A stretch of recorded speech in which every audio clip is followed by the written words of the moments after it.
Okay, welcome back. I'm going to answer questions that you guys had. So this is a question of my viewers. He said, is buying a house an asset? So let me go over it and see if it is an asset. So let's make sure that the numbers actually line up to make sure that it is an asset. So definition of an asset is something that appreciates or makes you money. So let's look at why I personally bought a house. So when I look at why I purchased a house, on the map here it's displayed right here on the little arrow. There's no rental, so I could not rent. I'm a huge fan of rent, and I'm gonna tell you why. So let's look at houses in this area. So I pulled up a sale listing from this area on top, because where I'm at, there's nothing that you can rent. So when you go a little bit north on the map right here, you can see that there are rentals available. So if you're in a specific area or you want to find out how or what you should do, so this is what I went by. So I looked at, there's no rental availables, so I had to buy if you wanted to be in that specific area. And then buying makes a lot of sense. So now let's compare renting versus buying. There's a bunch of videos out there, but I'm gonna give you the brief overview of how we checked to make sure that we're buying the right asset or the right house. So when I look at this rental here, you can see it. It's a 4-bedroom, 3-bathroom house, and it is actually pretty small, but the rent is $2,500 a month. So when we take that into consideration, it started raining. So when you take that into consideration when buying, I took that when you want to buy, you want to look at obviously the same size house, and I've pulled one up on Zillow right here. So this is the comparable house to buy.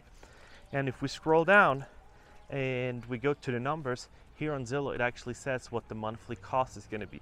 So let's look at the monthly cost. So it costs you about, with property taxes and insurance, I didn't put in any utilities because utilities are not included, because if you're renting you still have to pay utilities. So if I take that into consideration, you are about $400 more expensive, or $500 almost, than renting for the same comparable house. So you're going to tell me, oh, you know, there's going to be rent increases. I know there's going to be rent increases, but your house is going to break down.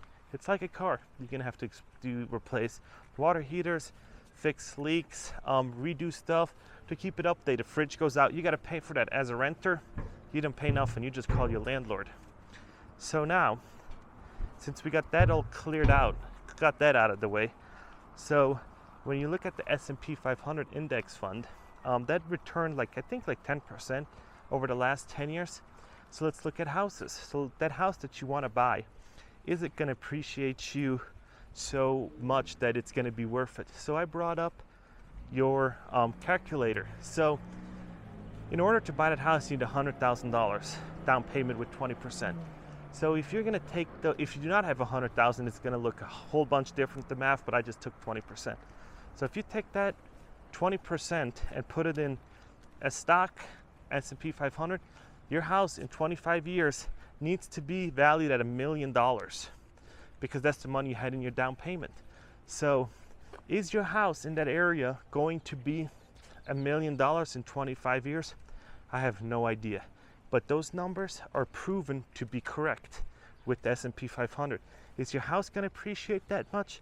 No, I don't think so, that your house is going to appreciate that much over 25 years. Maybe it does, maybe it doesn't. But what I can tell you is it gets really interesting when you buy the shittiest house in the nicest neighborhood. So how you can beat against that with real estate is if you can find a real shitty house in a nice neighborhood and then fix it up. But you need skills.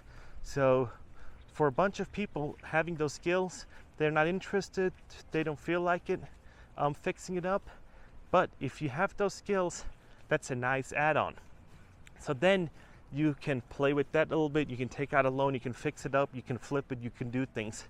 But not everybody's handy. Not everybody wants to do that. And for you to know that in real estate, you got to be passionate about it and learn about it. But you might say, oh, you gotta know something about real estate. Yes, but if you're gonna invest in stocks and you're a software engineer or something way different, like you're in the aerospace industry or another company or in cannabis, and a cannabis stock or something randomly is going to go up because you're a subject matter expert, it might be better for you to buy the stock because it's going to appreciate so much more than the house would, that you need to put in money that you don't know what it does. If you're a contractor, yeah, you should buy a house. But if you're just an IT guy that's there over the weekend and just wants to have some fun, maybe not. Maybe stocks are your better bet because you know more about it. So what's really interesting too is that I know somebody in New York that makes a shit ton of money.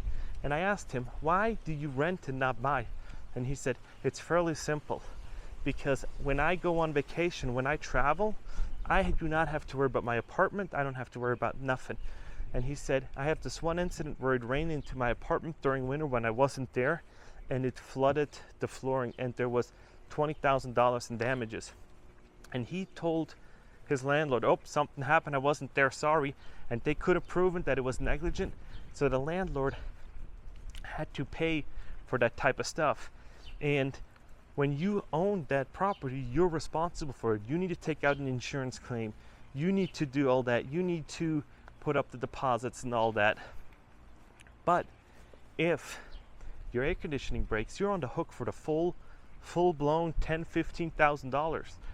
So now we're talking about all these crazy hypotheticals. So it's going to come down to you. Do you have what it takes? Is that your dream? Or do you just looking at the numbers to try to make money? For me, I don't care too much. The numbers just need to make sense. But I also work from home, so it made a lot of sense for us. If I'd moved to a different state, different city, I might do it differently. Yeah.